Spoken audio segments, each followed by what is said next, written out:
मैंने अंडर 18 खेला है, उसके बाद 22 खेला था। होता है ना एक बड़ा नाम कि आपके साथ अगर कोई आपका कॉम्पिटिटर एक बड़ा नाम हो तो आपको कहीं ना कहीं एक नर्वसनेस आ जाती है। तो लास्ट ओवर था, मुंबई की टीम थी, मुंबई में बहुत बड़े बड़े नाम हैं, वो यहाँ पे खेल रहे थे। एक सबसे बड़ा प्रॉब्लम है कि भाई पढ़ लिख लो, जॉब ले लो, करियर सेट है।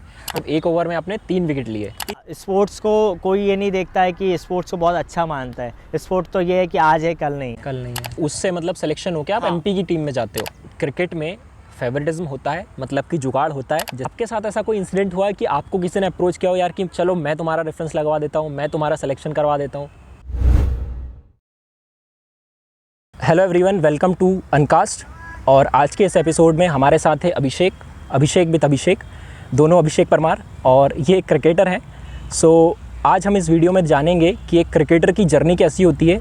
ये खुद एक प्रोफेशनल क्रिकेटर हैं, तो इनसे हम जानेंगे कि इनकी जर्नी कैसी रही, क्रिकेटर अगर किसी को बनना है तो उसके लिए क्या करना पड़ता है, और इनके क्या ओपिनियन है स्पोर्ट्स को लेकर। सारी चीज़ों पे हम डिटेल में आज डिस्कशन करने वाले हैं। तो अगर अभी तक आपने हमारे चैनल को सब्सक्राइब नहीं किया है तो अभी सब्सक्राइब कर लें, और ये वीडियो अपने फैमिली, फ्रेंड्स और जिनको क्रिकेट पसंद है उन सबके साथ आप शेयर करें, ताकि उन्हें भी क्रिकेट की जो असलियत है एक प्रोफेशनल क्रिकेटर के थ्रू पता चले। तो सबसे पहले मैं इनसे एक सवाल करना चाहूँगा कि आप अपना छोटा सा एक इंट्रोडक्शन दे दें। कहाँ से आप बिलोंग करते हैं, किस स्कूल या कॉलेज से आप पढ़े हैं, क्या आपका एक्सपीरियंस रहा क्रिकेट में, ये सारी चीज़ें हमें बता दें एक बार। सबसे पहले तो मैं थैंक यू बोलना चाहता हूँ अभिषेक भाई को, जिन्हें मुझे ये अपॉर्चुनिटी दी है। मेरा नाम अभिषेक परमार है, मैं प्रॉपरली भोपाल से बिलोंग करता हूँ। मैंने अपनी स्कूलिंग महर्षि विद्या मंदिर रतनपुर से की है।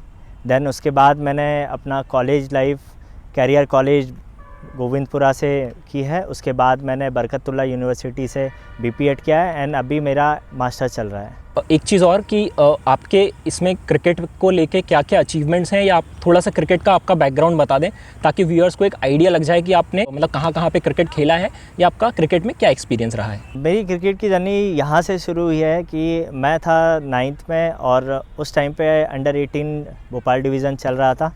तो मेरी जर्नी तभी से चालू हुई है, और मैंने पहली बार में ही अपना जो डिस्ट्रिक्ट का होता है उसमें पहली बार मुझे पता चला कि वहाँ सिलेक्शन मैचेस चल रहे हैं। तो मैं वहाँ गया, और उसके बाद मैंने अपने ट्रायल्स देखे। मैं बहुत डर रहा था कि पता नहीं कैसा होता है, क्या होता है। बस मैं गया, मुझे बस एक ही चीज़ आ रही थी कि मुझे जाना है, बॉलिंग करनी है। मैं बॉलर हूँ, तो मुझे बस यही पता था कि वहाँ जाना है, बस बॉलिंग करके आनी है। मैं गया, उसके बाद घर आ गया। मुझे पता भी नहीं चला कि उसके बाद रिज़ल्ट कब आता है, कैसे होता है, कौन मुझे कॉल करेगा, कौन मुझे बुलाएगा या नहीं बुलाएगा। तो उसके बाद मैं अपना ट्रायल दे के घर आ गया। उसके नेक्स्ट डे मुझे पेपर में पता चला, पापा ने बताया कि तुम्हारा सिलेक्शन हो गया है। तो मैंने कहा ये तो बहुत अच्छी बात है। फिर मैंने वहाँ गया, फिर कैंप लगता है। तो कैंप में मैंने 10 दिन का कैंप था, तो मैंने अपने वहाँ पे प्रैक्टिस दी, जो भी सर ने मुझे बताया कैंपिंग की। उसके बाद मैंने अंडर 18 खेला है, उसके बाद 22 खेला था, जहाँ पे जेपी यादव जो क्रिकेटर हैं, इंडियन क्रिकेट को जो रिप्रेजेंट करी, जो भोपाल से ही हैं, तो वो आए थे सर। उन्होंने हमारा सिलेक्शन लिया, और वहाँ पे बहुत बड़े बड़े क्रिकेटर्स भी आए थे। राहुल बातम है जो, वो मेरे साथ खेले हैं। उस टाइम मेरे को ये लग रहा था कि अब तो यार ये बड़े बड़े लोग आ गए हैं, अब हमारा क्या होगा, क्योंकि प्रैक्टिस 9 से मैंने चालू कर दी थी, पर वो कंटिन्यू नहीं रही थी, क्योंकि 9 के बाद 10th आती है, बोर्ड्स एग्ज़ाम हो गए, एग्ज़ाम आते हैं। तो वहाँ पे पापा ने बोला नहीं, अब तो बस जो था तुम्हारा बस यहीं तक था, आप ख़त्म कर दो, आप पढ़ाई लिखाई पे ध्यान दो। हाँ, पढ़ाई पे ध्यान दो और ये सारी चीज़ें करो। पर फिर भी मैंने हिम्मत नहीं हारी, मैं गया और मैंने ट्रायल देख के आया। तो मेरे सामने राहुल बातम और भी सारे लोग थे। वो लोग मतलब सिलेक्शन कमेटी में थे? आपको सिलेक्शन कमेटी में भी थे, और वो लोग, एक होता है ना एक बड़ा नाम कि आपके साथ अगर कोई आपका कॉम्पिटिटर एक बड़ा नाम हो तो आपको कहीं ना कहीं एक नर्वसनेस आ जाती है। तो इसके पहले आपने, जब ये आप ट्रायल देने गए थे, तो इसके पहले आपने कोई ट्रेनिंग ली थी, या आप एज अ फ्रेशर ही मतलब डायरेक्ट जाके वहाँ पे जो भी आपको नॉलेज था उसके थ्रू आप दे रहे थे?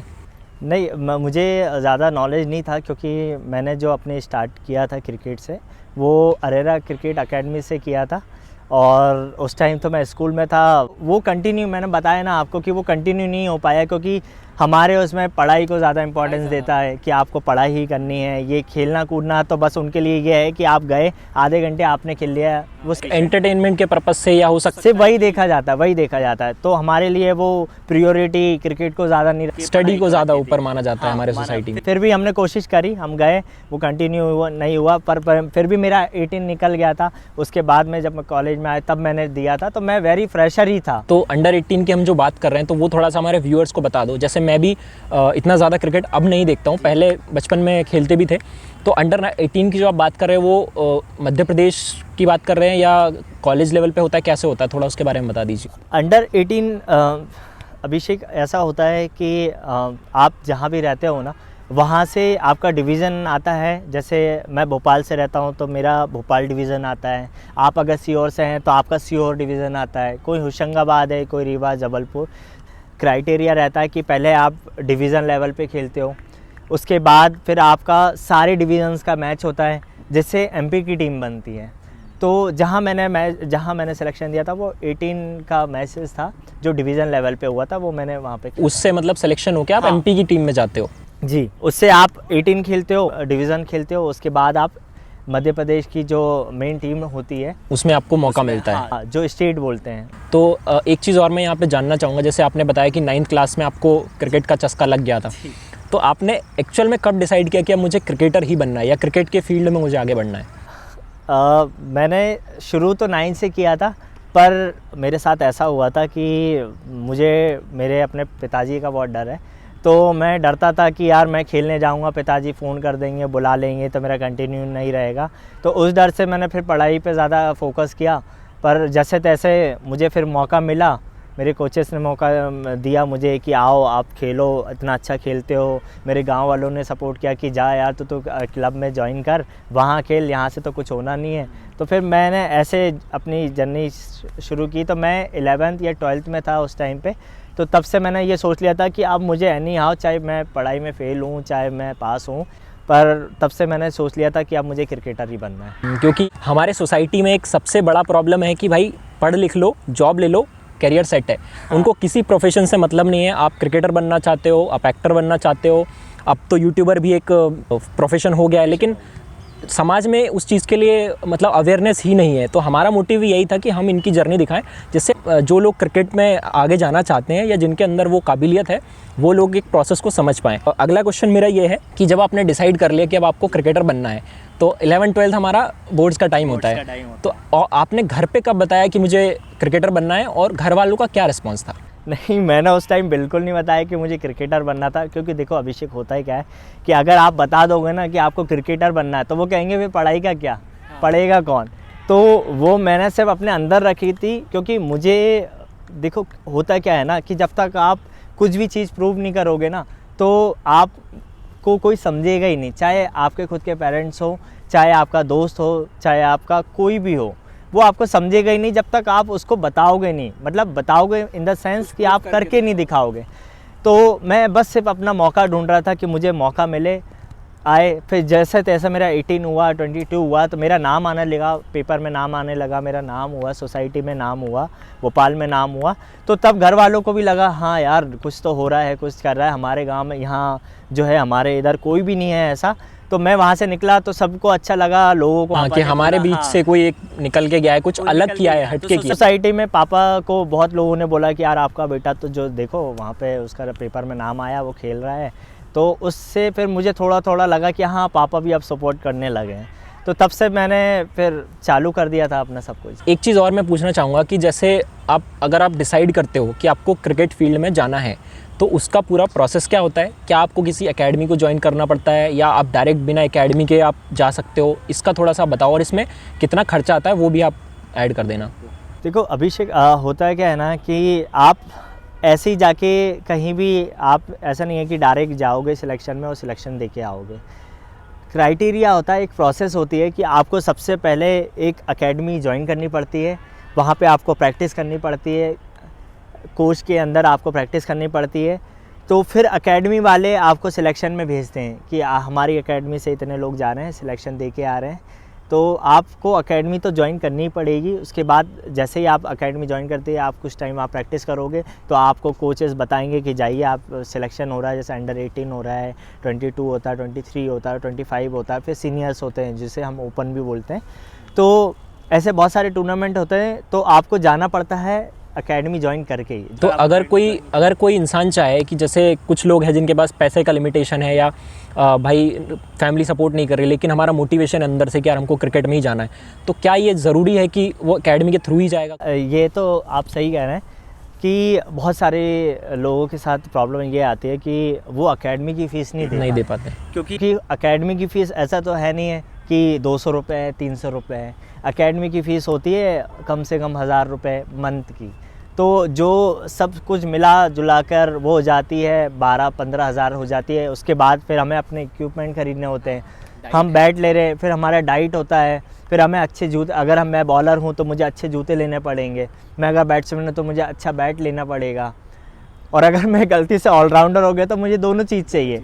और जो हमारा क्रिकेट का इक्विपमेंट आता है वो ऐसा नहीं 1-2 हज़ार में आ जाएगा, काफ़ी कॉस्टली होता है वो, काफ़ी कॉस्टली होता है। तो जो हमारी किट बनती है वो कम से कम भी आप लेना चाहोगे तो आप 5000 तक आपका आ जाता है। तो आपको एक प्रॉपर आपकी किट होनी चाहिए।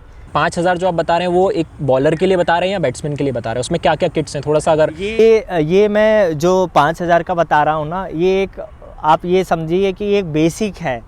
किसी के भी पास, मतलब आप अगर थोड़ा थोड़ा भी चीज़ लोगे, नॉन ब्रांड की बात कर रहा हूँ मैं, नॉन ब्रांड इक्विपमेंट की, ब्रांड की तो छोड़ो, ब्रांड का आप लोगे तो आपको एक ही चीज़ 5000 की आएगी। ग्लव्स लोगे एसएस के लोगे या रिबॉक के, कोई भी लोगे तो आपको 1200-1500 के तो आपको वही आ जाते हैं। तो आप जब अपनी जर्नी स्टार्ट करना चाहते हो, एकेडमी ज्वाइन करते हो, तो उस टाइम पे आप सिर्फ आप नॉर्मल नॉन ब्रांड के अपनी जो इक्विपमेंट्स है वो लें और आप जाके ज्वाइन करें। हाँ, क्योंकि देखो इसमें मैं एक चीज़ ऐड करूँगा कि कोई भी किसी भी फील्ड में आप जा रहे हो तो ऐसा ज़रूरी नहीं है कि अगर यूट्यूब स्टार्ट करना था तो ज़रूरी नहीं कि हम 2 लाख का कैमरा लें तभी हम लोग वीडियो बनाएं। हाँ, बिल्कुल बिल्कुल। हमने क्या किया, जो भी हमारे पास एक छोटा सा इक्विपमेंट है उससे हमने स्टार्ट कर दिया। तो क्रिकेट में भी ऐसा ही है, अगर आपके पास लिमिटेड पैसा है, आप नहीं खर्च कर सकते, आपकी फैमिली सपोर्ट नहीं कर रही है, तो आप इनिशियल जो इक्विपमेंट्स हैं उनसे आप स्टार्ट कर सकते हैं। मेरा अगला क्वेश्चन ये है कि इसमें आपको स्ट्रगल क्या क्या फेस करने पड़े, इंक्लूडिंग आपके पेरेंट्स, चाहे आपका सिलेक्शन हो, चाहे आपकी एकेडमी हो, सारी चीज़ों में क्या आपको सबसे डिफ़िकल्ट पार्ट लगा और कैसे आपने उसको हैंडल किया? स्ट्रगल तो मेरा काफ़ी रहा है, क्योंकि होता है ये है कि मुझे सपोर्ट की बहुत प्रॉब्लम आई है। घर से एकेडमी का भी डिस्टेंस थोड़ा ज़्यादा था, तो हमारे आसपास तो कोई होता नहीं था कि हम किसी के साथ चले जाएं। तो जैसे तैसे हम ही जाते थे। मेरे पास एक साइकिल थी जो एटलस की होती है, जिससे मैं कैंची जो होता है ना, एक कैंची चलाते अपन, तो मैं कैंची वैसे वैसे चलाते चलाते जाता था। पीछे मैंने जैसे तैसे अपने पैसे इकट्ठे करे, थोड़ा सा पैसा इकट्ठा करके मैंने एक नॉर्मल सी किट बनाई जिसमें मेरा काम चल जाए बस। कि सर मुझसे ये नहीं कहा कि अरे अभिषेक तुम्हारे पास तो सामान ही नहीं है, तुम क्रिकेट खेलने आ गए। तो जैसे तैसे मैंने नॉर्मल से जूते ले लिए थे 500-600 रुपये वाले, और किट मिला के 2-3 हज़ार की। उस टाइम की बात बता रहा हूँ मैं, ये है 2013 की बात होगी शायद। उस टाइम कितने साल के थे या कौन सी क्लास में थे? हाँ, मैं उस टाइम पे था 10th-11th में ही था। मतलब उस टाइम आपने एकेडमी ज्वाइन कर ली थी? हाँ, उस टाइम मैंने एकेडमी ज्वाइन कर ली थी, 10th-11th में था। को अगर अच्छा बनना है तो आपको हार्ड वर्क करना ही पड़ेगा। तो मैं प्रैक्टिस करता था, 2-2 4-4 घंटे करता था। मैं ये नहीं देखता था कि धूप हो रही है कि मुझे घर जाना नहीं जाना था। मैं अपना टाइम देख लेता था, अरे स्कूल नहीं जाना आज तो चलो प्रैक्टिस पे कर लेते हैं, या घर पे कोई काम नहीं है चलो प्रैक्टिस पे कर लेते हैं। मेरे घर से व्यू ग्राउंड पास ही है, तो मैं ज़्यादातर मैं यहीं आ जाता था। और अगर घर वाले कहते अरे ये तो गायब हो गया कहाँ, तो फिर मेरे घर के पास भी एक छोटा सा ग्राउंड तो नहीं बोलेंगे पर थोड़ा सा पार्क जैसा है, तो मैं वहाँ पे ही कुछ ना कुछ करने लग जाता था अपनी प्रैक्टिस के लिए। जैसे मेरे को एक थोड़ा सा मोटिवेशन मिला है कि आज चलो चलते हैं, कुछ अच्छा नाम हो रहा है आपका, तो उस टाइम घर वालों ने रोक दिया कि नहीं अभी आप पढ़ाई कीजिए, अभी पढ़ाई करना है, अगर पढ़ाई नहीं करोगे तो फिर आगे का क्या होगा, मतलब जॉब का क्या होगा या पैसा कहाँ से आएगा। स्पोर्ट्स को कोई ये नहीं देखता है कि स्पोर्ट्स को बहुत अच्छा मानता है। स्पोर्ट्स तो ये है कि आज है कल नहीं है। और क्रिकेट तो वो यही कहते थे मुझसे, अरे यार क्रिकेट तो सभी खेलते हैं, लो मैं भी तो खेलता हूँ क्रिकेट। तो क्रिकेट तो बेसिक कोई भी, आप मैं हूँ चाहे आप हो, कोई भी क्रिकेट खेलेगा। तो वो उनका ज़्यादा क्रिकेट को लेकर कुछ खास रहा नहीं है। तो मुझे बार बार रोका जाता था कि नहीं क्रिकेट नहीं खेलना है, पढ़ाई पे ध्यान करो, तुम्हारी 10th है 12th है, फिर कॉलेज है, कॉलेज में मैंने कंप्यूटर साइंस लिया, BCA लिया। तो फिर मैंने अच्छे से 1-2 साल मैंने उस पर मेहनत करी, पर मुझे लगा यार शायद मेरे लिए ये बना ही नहीं है।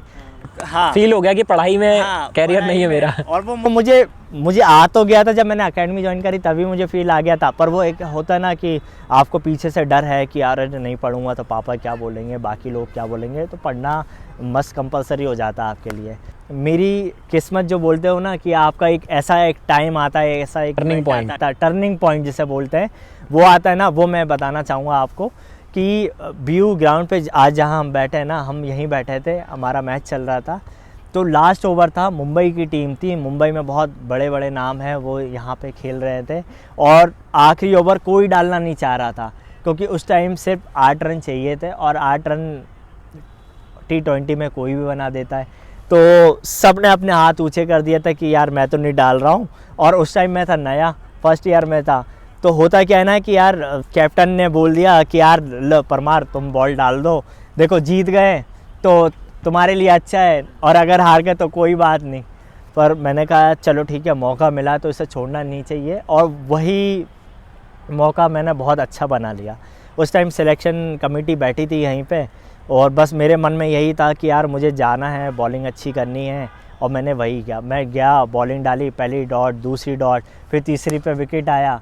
फिर मुझे ये लगा है कि यार अब 3 बॉल पे और 8 रन सेव करना है। उसके बाद फिर मैंने डाला तो 2 रन आ गए, उसके बाद फिर मैंने डाला, फिर विकेट मिल गया, फिर उसके बाद फिर एक वाइट आ गई। फिर मुझे डर लगा ऐसा ना हो छक्का मार दे, क्योंकि सब फिर 6 रन बचे थे। तो फिर उसके बाद फिर एक और विकेट मिल गया और उनकी टीम ऑल आउट हो गई। एक ओवर में आपने 3 विकेट लिए? 3 विकेट लिए थे और सिर्फ 2 या 3 रन दिए थे बस मैंने। और मैं जब उस टाइम भोपाल को रिप्रेजेंट कर रहा था, भोपाल को BU बरकतुल्लाह यूनिवर्सिटी को रिप्रेजेंट कर रहा था। तो यहाँ पे बहुत सारे स्टूडेंट थे, सारे स्टूडेंट आए और जो उन्होंने किया कि यार अभिषेक परमार तुमने नाम रोशन कर दिया मुंबई को, और आया ऐसा सब ने मुझे कंधों पे उठाया, गोल घुमाया, मुझे इतना अच्छा लगा। उसके बाद मुझे पता ही नहीं था कि आगे की प्रोसेस क्या होगा क्या नहीं होगा, सिलेक्शन में नाम आया नहीं आया। उसके बाद फिर मैं घर चला गया, फिर अगले दिन वही पता चला कि आपका नाम विजय ट्रॉफी में आ गया। फिर उन्होंने बताया कि अरे तुम्हें पता ही नहीं चला, कमेटी बैठी थी और उन्होंने देखा और तुम्हें लास्ट ओवर ऐसा निकाला, तो वो उनका दिल खुश हो गया और वो तुम्हें चाहते हैं कि तुम विजय ट्रॉफी में आओ, खेलो और अच्छा नाम करो। तो इस ट्रॉफी के बारे में थोड़ा सा आप बता दो कि ये ट्रॉफी क्या होती है और किस लेवल पे खेली जाती है? विजय ट्रॉफी के बारे में मैं आपको बताना चाहूँगा कि विजय ट्रॉफी जो होती है यूनिवर्सिटी लेवल पे होती है, जो AIU कराती है। तो ये सबसे हाईएस्ट टूर्नामेंट होता है यूनिवर्सिटी लेवल का, जिसे विजय ट्रॉफी नाम दिया जाता। और जिस टाइम मैं खेला था ना, उस टाइम वो स्टार स्पोर्ट्स पे आई थी और जो लाइव चला था, लाइव टेलीकास्ट हुआ, मैंने भी उनको वहीं देखा था, बता दूं मैं। बहुत सारे लोगों ने देखा भी, और मुझे भी एक दिन पहले पता चला कि यार ये तो लाइव आने वाला, और हिस्ट्री में सिर्फ उसी बार लाइव आया था। विजय ट्रॉफी में पहुंचे तब मुझे पता ही नहीं कि आप प्लेइंग मिलेगी कि नहीं प्लेइंग, मतलब 12th प्लेयर बन जाओगे आप। हाँ, 12th बन जाओगे तो आप 15 में बैठोगे, तो वो पता ही नहीं था। तो उसके बाद एकदम से उन्होंने मुझे कॉल किया कि अभिषेक तुम भी प्लेइंग में हो। मैंने कहा यार बस अब मौका मिल गया है, अब मुझे बताना है, अपने समाज का नाम ऊपर करना है, अपने भोपाल का नाम ऊपर करना है, अपने MP का नाम ऊपर करना है। ट्रॉफी में मुझे पहला ओवर मिला था, तो फिर मैंने वहाँ पे पहले ही ओवर में विकेट लिया और फिर उसके बाद मेरा ये वहाँ का रहा विजय ट्रॉफी का। और मैं एक चीज़ बता देता हूँ कि अभिषेक भाई को मैं कैसे जानता हूँ।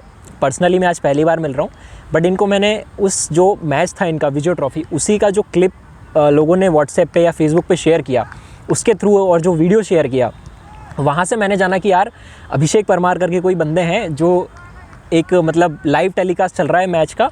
मुझे उस टाइम मैच के बारे में भी नहीं पता था, मुझे बाद में पता चला कि ये इस लेवल का मैच होता है, और ये बहुत बड़ी बात है कि हमारे समाज से कोई निकल के वहाँ तक पहुँचे हैं।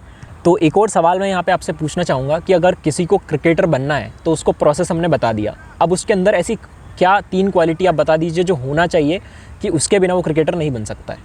देखो, क्रिकेट के लिए अगर आपको क्रिकेटर बनना है ना, तो आपको एक हार्ड वर्किंग पर्सन होना बहुत ज़रूरी है, और आपको आपके अंदर पेशेंस भी होना चाहिए और रेगुलरिटी होनी चाहिए, कंसिस्टेंसी। ये 3 चीज़ होना बहुत ज़रूरी है, क्योंकि आप अगर एक दिन प्रैक्टिस कर लोगे उसके बाद नहीं आओगे तो आपका परफेक्टनेस आ ही नहीं चाहिए, चाहे आप बैट्समैन हो चाहे आप बॉलर हो।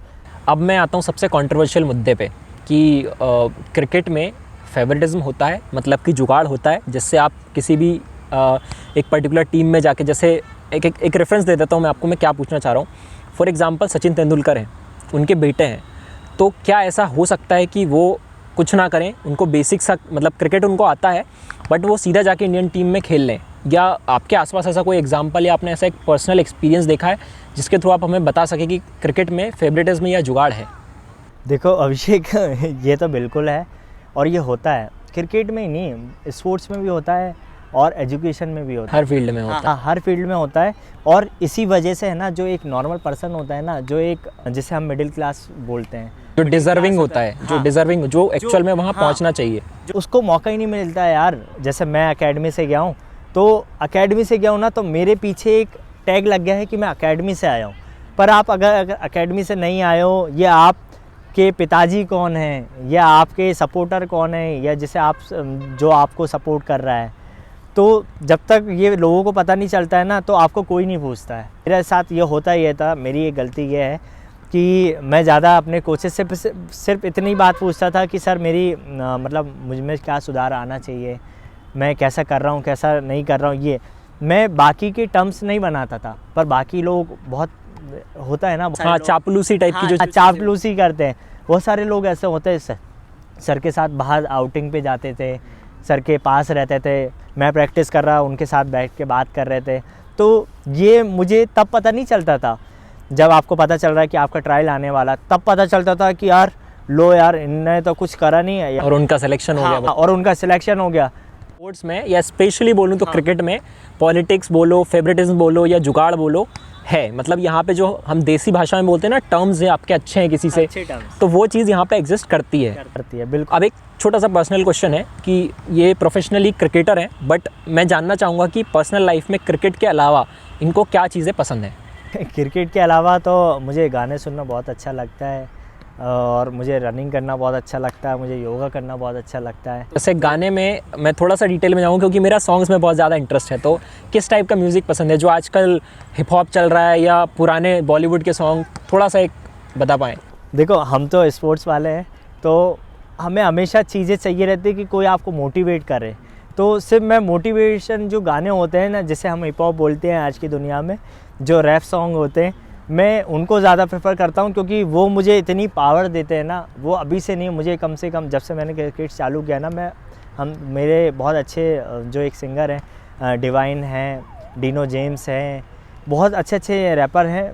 मैं उनके गाने ज़्यादातर सुनता हूँ, क्योंकि वो उनके गाने सुनने से मुझे मोटिवेशन आते हैं, क्योंकि वो अपनी लाइफ की जर्नी बताते हैं, उसमें रियलिटी बताते हैं। उस सॉन्ग के थ्रू वो सब कुछ बता देते हैं कि क्या उनके लाइफ में चल रहा है या क्या वो अचीव करना चाहते हैं। एक इंटरेस्टिंग फैक्ट मैं यहाँ पे बता देता हूँ। डिनो जेम्स, जिनका इन्होंने नाम लिया, काफ़ी लोग उनको जानते होंगे शायद MTV हसल के थ्रू। डिनो जेम्स को हम आज से 4-5 साल पहले से सुन रहे हैं, और वो MP से ही है। MP में घोड़ा डोंगरी करके एक जगह है, वहाँ से वो बिलोंग करते हैं। तो अगर कभी फ्यूचर में पॉसिबल हो पाए कि हम लोग उस लेवल तक पहुँच पाए, तो मैं उनका इंटरव्यू ज़रूर करना चाहूँगा। अगर आपको भी पसंद है तो कमेंट सेक्शन में ज़रूर बताना। तो एक और इंटरेस्टिंग यहाँ पे मैं क्वेश्चन पूछना चाहूँगा। जैसे हमने थोड़ी देर पहले डिस्कस किया कि भाई इसमें फेवरेटिज्म होता है, जुगाड़ होता है, ले दे के जो बोलते हैं, या टर्म्स होता है। तो आपके साथ ऐसा कोई इंसिडेंट हुआ है कि आपको किसी ने अप्रोच किया हो, यार कि चलो मैं तुम्हारा रेफरेंस लगवा देता हूँ, मैं तुम्हारा सिलेक्शन करवा देता हूँ?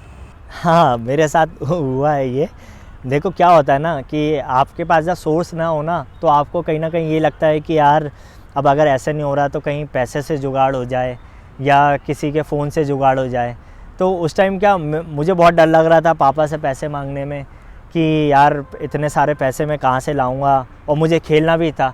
तो मुझे फ़ोन आया था, और मेरे हुआ क्या था, वेस्ट जोन में एक मैच चल रहा था वेस्ट जोन का। वहाँ एक क्रिकेटर आया था, गुजरात से आया था, तो मेरी उससे पहचान हुई, इंस्टाग्राम से पहचान हुई, बात हुई। तो उनने मुझसे कहा था कि यार गुजरात में आओ तुम, सूरत से था वो लड़का। तो उसने मुझे बोला था कि तुम आओ वहाँ पे, मैं तुम्हारी बात करवा दूँगा, कोचेस से बात करवा दूँगा, और तुम्हारी जुगाड़ करवा दूँगा। पहले तुम गुजरात से खेलना, सूरत से खेलना, उसके बाद तुम्हें केरला के लिए रणजी टीम के लिए खिलवाएंगे तुम्हें। अच्छा, मतलब सीधा यहाँ से रणजी के लिए? रणजी के खिलवाएंगे, क्योंकि क्या होता है ना, जो भी बड़ी बड़ी अकेडमी होती है, बड़े बड़े शहर होते हैं ना, उनकी बहुत अच्छे लिंक्स होते हैं। तो मैं आ गया, उनकी बातों में आ गया। मुझे लगा यार अपन इतनी मेहनत कर रहे हैं, अपन 6-6 घंटे ग्राउंड को दे रहे हैं, इतनी मेहनत कर रहे हैं, फिर भी कुछ नहीं हो रहा है।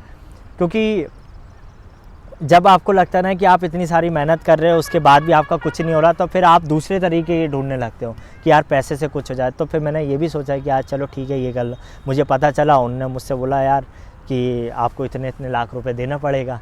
तो मैंने कहा यार ये तो बहुत ज़्यादा हो रहे हैं। फिर मैंने घर वालों से पूछा कि क्या करे क्या नहीं करे। तो घर वालों ने मुझसे बोला कि चलो ठीक है, अगर तुम्हें ऐसा लग रहा है, तुम इतने साल से प्रैक्टिस कर रहे हो, नहीं हो रहा है, तो अपन ये भी करके देख लेते हैं। हाँ, ये भी करके देख ले। हुआ क्या है कि मुझे भरोसा नहीं हुआ, फिर मैं गया गुजरात गया, वहाँ मैंने जाके बात भी की। तो मुझे लगा कि हाँ ठीक पर्सन है वो, जाके कर रहे। तो फिर मैंने उनको पैसा देना चालू करा, मैंने उन्हें पैसा भी दिया। उसके बाद जब उन्होंने मुझे आखिरी तक यही बोलते रहे कि हाँ तुम्हारा सिलेक्शन हो गया, तुम्हारा हो गया, अब तुम्हें केरला की रणजी टीम से आ गया। मुझे किसी से फ़ोन भी करवाया कि मैं कैप्टन बोल रहा हूँ, केरला टीम का कैप्टन बोल रहा हूँ और तुम्हारा नाम आ गया है, तुम्हें केरला आना है। मुझे उन्होंने पता नहीं कहाँ से टिकट विकेट भी भेज दी थी कि अब तुमको केरला आना है। ये सारी चीज़ें मैंने सारे लोगों में, मतलब अपने समाज में बता दिया था कि मेरा सिलेक्शन हो गया, रणजी में हो गया, ऐसा हो गया। ये सारी चीज़ें मैंने उन्हें बताई। फिर मुझे बाद में जब मैं जाने लगा तो उस टाइम कोविड की बात थी। ये कोविड चल रहा था उस टाइम, बिल्कुल कोविड आया ही था, फर्स्ट टाइम की बात है। कोविड आया था तो मैं जाने ही वाला था।